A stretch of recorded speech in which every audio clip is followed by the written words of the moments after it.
પંચમહાલ જિલ્લા પુરવઠા અધિકારી દ્વારા તપાસ હાથ ધરવામાં આવી। હાલોલમાં સરકાર માન્ય અનાજની દુકાનમાં તપાસ કરવામાં આવી હતી। ₹33,000નો અનઅધિકૃત જથ્થો સીઝ કરાયો છે। તુવેર દાળ, ઘઉં, ચોખા અને તેલનો જથ્થો સીઝ કરાયો છે। દુકાનદારો સામે કાર્યવાહી હાથ ધરાઈ છે। મોરબી મહાનગરપાલિકાના વિસ્તારમાં આવેલ લીલાપર ગામ મુકામે मुख्यमंत्री आवास योजना अंदर हूँ अत्यारे मुलाकात आव्यो छुं।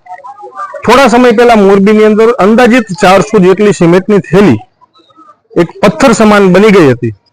तेना संदर्भे महानगरपालिकाना कमिश्नरश्री द्वारा जे तपास समिति रचवामां आवी छे अने जे तपास चाली रही है त्यारे मने आजे माहिती मळता हूँ लीलापर रोड पर आवेल मुख्यमंत्री आवास योजनामां आव्यो छुं अने अहींया अंदाजित हजू पण बीजी 300 थी वधु सीमेंटनी थैलीओ नॉन यूज पत्थर समान बनी गई है। अहींया पड़तर हालत में पड़ी है।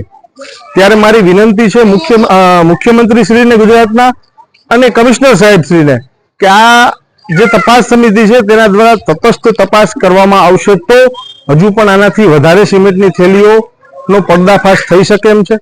आनी अंदर जे कोई पण समावेश होय, जे कोई पण लोको आनी अंदर समावेश होय ए तमाम उपर कायदेसरना पगला भरवा जोईए ने फौजदारी गुनो दाखल थवो जोईए।